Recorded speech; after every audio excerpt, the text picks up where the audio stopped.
বঙ্গাই ওরফে কিরণ দত্ত তিনিই প্রথম এনেছিল এই বাংলায় ফানি কন্টেন্ট বা রোস্ট বলতে পারো, যেখানে 2017-18 দিকে ইউটিউবে ভিডিও ছাড়লে মিলিয়ন মিলিয়ন ভিউজ পার হয়ে যেত, কিন্তু রিসেন্ট টাইমে দাঁড়িয়ে তার প্রত্যেক ভিডিও 1 মিলিয়ন থেকে 2 মিলিয়নের মধ্যে ভিউজ দাঁড়িয়ে স্টাক হয়ে যায়, মানে 2 মিলিয়নের ওপরে যায় খুব কষ্টে। তাছাড়াও তার কন্টেন্টের সংখ্যা প্রচুর কমে গেছে, লাস্ট 1 বছরে মাত্র 6টা ভিডিও পাবলিশ করেছে। তিনি রিসেন্ট একটা ভিডিও পাবলিশ করেছে 4 মাস পর। কিরকম যেন মনে হচ্ছে বঙ্গাই আস্তে আস্তে এই সোশ্যাল মিডিয়া থেকে হারিয়ে যাচ্ছে। আসলেই কি তিনি হারিয়ে যাচ্ছে, নাকি এর পিছনে অন্য কোনো রহস্য রয়েছে? সবকিছু বিস্তারিতভাবে জানা হবে আজকের এই ভিডিওতে, তাই ভিডিওটা শেষ অবধি দেখতে থাকো।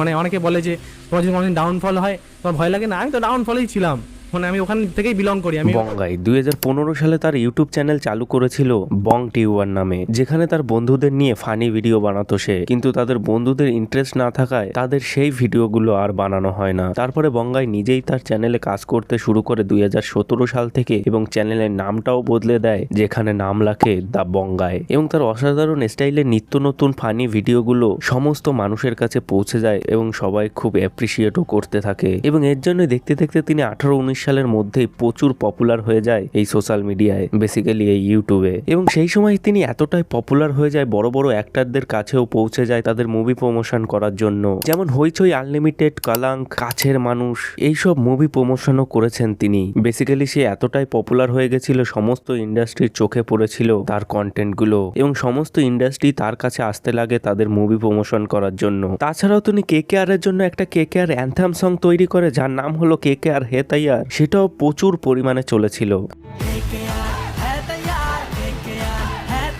আর তার কোলাবোরেশনের কথা যদি বলি, সে 2018 থেকে অনেক কোলাবোরেশন করেছে, যেমন Kolkata knight rider, Hoichoi unlimited, Kalank, Spencer retail, Netflix India, ইস্কুইক, Nusrat, party night, metaverse, Kolkata Chalantika, Khadim, শেপিটা, কাছের মানুষ, এই সমস্ত জিনিসের সাথে তিনি কোলাবোরেশন করেছে। তাছাড়াও তার নিজের লেখা, নিজের গাওয়া দুটো গানও রিলিজ করেছিল 2018 সালে, অপেক্ষা, এবং 2021 সালে দ্য লকডাউন সং। এই সং দুটো প্রচুর পরিমাণে চলেছিল। তার ওই অপেক্ষা গানটা তো তার চ্যানেলের second highest most viewed video. এবং তিনি 2022 সালে একটা ওয়েব সিরিজেও কাজ করেছিল টাইম আপ নামে। তাছাড়াও কলকাতা চলন্তিকাতেও তিনি অ্যাক্টিং করেছিল। এত কিছু অ্যাচিভ করার পরেও লাস্ট 2 বছর ধরে কিন্তু তাকে সেরকম সোশ্যাল মিডিয়ায় দেখাই যাচ্ছে না। যেখানে তিনি আগে মাসে 2-3টে ভিডিও আপলোড করত, এখন রিসেন্ট টাইমে দাঁড়িয়ে পুরো বছরে 6টা ভিডিও আপলোড করে। এবার আসি এর কারণের কথায়, কি কারণে তার সাথে এরকম হচ্ছে। যেখানে প্রথমে তাকে বাংলার ক্যারিমিনাটি বলা হতো, কিন্তু এখন তাকে এই বেঙ্গলি ইউটিউব ইন্ডাস্ট্রিতে তাকে খুঁজেই পাওয়া যাচ্ছে না। তার প্রথম কারণ হলো তার ভুল ধারণা। তিনি অরিত্রর একটা ইন্টারভিউতে বলেছিলেন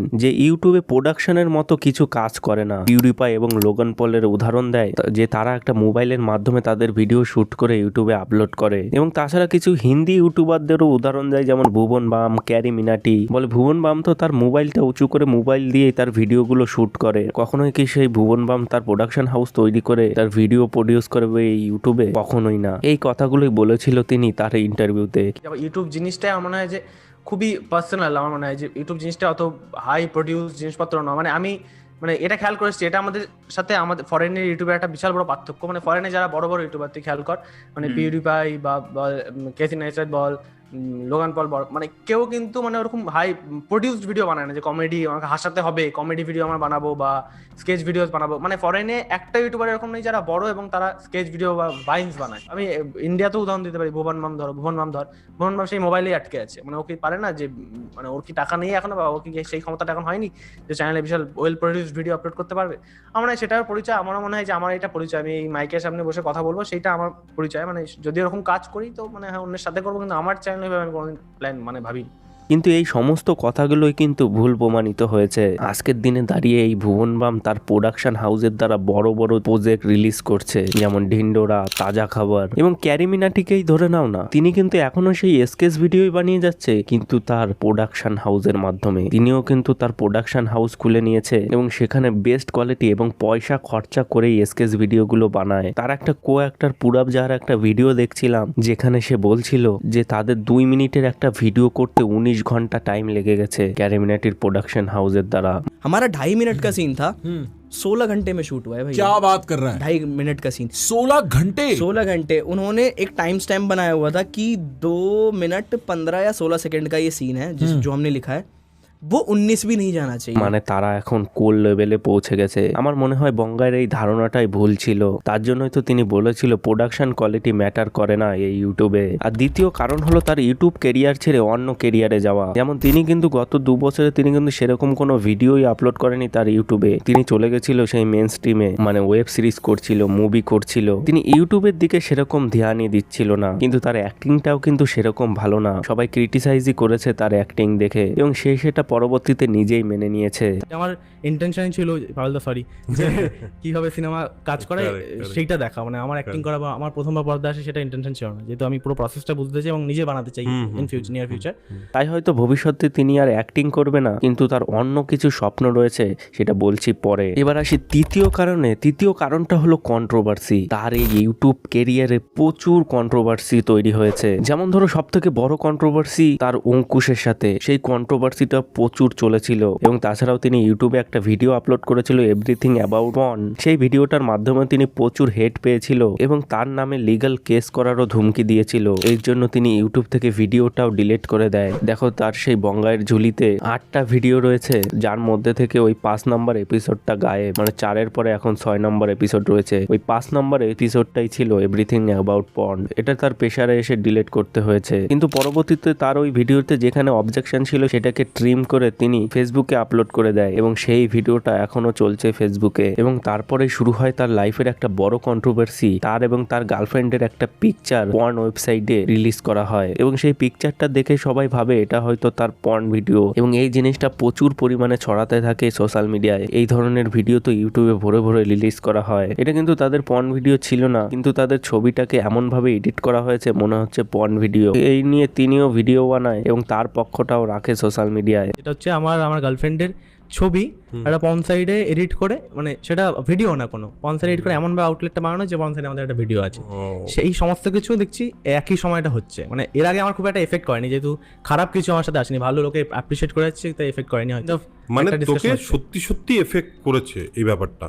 ভীষণভাবে এফেক্ট করেছে। এবার তোমরা বলতে পারো তার কন্ট্রোভার্সির কারণে তো তার ভালোই হয়েছে, তার চ্যানেলে অনেক বুস্ট হয়েছে, তার নামে অনেক ভিডিও তৈরি হয়েছে। অনেকে তো জেনে বুঝে কন্ট্রোভার্সি করে, তাহলে তো তার ভালোই হয়েছে, তার নামে কন্ট্রোভার্সি হয়েছে। এটা মানা যায় যে তার কিছু ফলোয়ার বেড়েছে, কিন্তু ভাই তিনিও তো একটা মানুষ, তার মনের মধ্যেও তো ফিলিংস আছে, তার মনের মধ্যেও তো অনেক কিছু আছে। গত 2-3 বছরে তার সাথে যা যা হয়েছে সেগুলো যদি তোমাদের সাথে হতো তাহলে বুঝতে পারতে যে তার সাথে কি চলেছে। একটা পাশের বাড়ির লোকও তাকে নিচু চোখে দেখেছে, তাহলে তার মনের ভাবটা কিরকম ছিল সেটা তো বোঝাই যায়। এই কন্ট্রোভার্সির দ্বারা কিন্তু তিনি তার মন থেকে অনেকটাই উইক হয়ে পড়েছিল তখনকার সময়। এখন আস্তে আস্তে তিনি রিকভারি হচ্ছে। এবং তাছাড়া তার ওই সিনেবাব এবং তার ওই কন্ট্রোভার্সিটা সেটাও কিন্তু ইউটিউবে অনেক ঢেউ তুলেছিল। এবং তাছাড়া তিনি যদি ইন্ডিভিজুয়াল কারোর বিরুদ্ধে রোস্ট ভিডিও বানাতো তারাও লিগ্যাল নোটিশ দিয়ে দিত, এই নিয়েও অনেক ঝামেলা হতো। এর জন্য রিসেন্ট টাইমে দেখবে তিনি কিন্তু ইন্ডিভিজুয়ালি কাউকে নিয়ে রোস্টও করে না, এবং তিনি মুভি প্রমোশন করাটাও ছেড়ে দিয়েছে। যেমন তিনি ইন্টারভিউতেই বলেছে যে একজন মুভি প্রমোশন করতে এসেছিল, সে তাকে অপমান করে গেছিল, বলেছে এত বড় মুভি এত লো কোয়ালিটির ইউটিউব ভিডিওতে আসা উচিত নয়। এর জন্য তিনি আস্তে আস্তে এই প্রমোশন ভিডিওগুলো করা ছেড়ে দিয়েছে। আমার মতে তার এখন সেই স্কেচ ভিডিওগুলো নিয়ে ফিরে আসা উচিত, যেরকম ছিল Bengali in a local bus. এইসব ভিডিওগুলো প্রচুর চলবে, যার জন্য হয়তো একটু প্রোডাকশনের দরকার, কারণ সেখানে অনেক লোক কাজ করবে, এডিটিং এর প্রসেস এবং অনেক জিনিস আছে। কিন্তু তিনি আগে এই সব নিজেই করতো না, ছিল তার কোনো টিম এবং সে নিজেই এডিট করতো। রিসেন্ট টাইমে দাঁড়িয়ে তিনি একজন শুধু এডিটার নিয়েছে। কিন্তু এখানে হয়তো আরেকটা কাহিনীও আছে।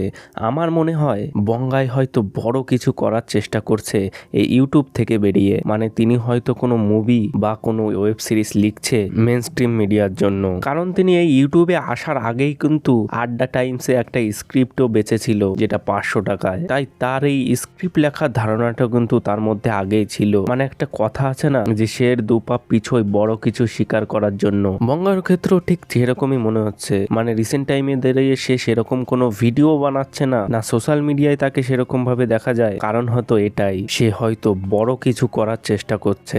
দেখা যাক কি হয়, ভবিষ্যতে হয়তো তাকে বড় কোনো জায়গায় দেখতে পারি। এবার যদি আমার কথা বলি, 2017-18 দিকে এই বঙ্গাইকে দেখে ইউটিউবে এসেছিলাম এবং আমিও রোস্ট ভিডিওই বানাতাম, এবং প্রথম রোস্টটা আমি বঙ্গাইকেই করেছিলাম। সেই ভিডিওগুলো ইউটিউবে নেই, কিন্তু আমার কাছে এখনো রয়েছে। মানে 100-এরও বেশি রোস্ট রোস্ট ভিডিও বানিয়েছিলাম, আমি ইউটিউবে ছেড়েছিলাম, কিন্তু কোনো কাজই হয়নি। কিন্তু আমি কখনো কাজ ছাড়িনি। 6-7 বছর ধরে ভিডিও প্রতিনিয়ত বানিয়ে গেছি, কিছু না কিছু ভিডিও বানিয়ে গেছি, মানে অনেক এক্সপেরিমেন্ট করেছি, 3-4টে চ্যানেলও বদলেছি। ফাইনালি 1 বছর আগেই এই চ্যানেলটা খুলেছি এবং এই চ্যানেলে অনেক রিয়েল অডিয়েন্স পেয়েছি, এই জন্যই এই চ্যানেলটাকেই কন্টিনিউ করছি। সর্বশেষে একটা কথাই বলবো, এই বঙ্গায়ের ক্যারিয়ারটা একটু ডাউনে চলছে, কিন্তু ভবিষ্যতে সে হয়তো বড় কিছু করে দেখাবে, সেই আশায় থাকবো আমরা। এই বঙ্গায়ের ব্যাপারে তোমাদের কি মতামত কমেন্ট বক্সে অবশ্যই জানাও। ভিডিওটা ভালো লাগলে একটা লাইক করে দিও, চ্যানেলে নতুন হলে সাবস্ক্রাইব করে নোটিফিকেশন অল করে দিও, যাতে ভিডিও আপলোড করলে সবার আগে পৌঁছে যায় তোমাদের কাছে। দেখা হচ্ছে পরের এক নতুন ভিডিওতে।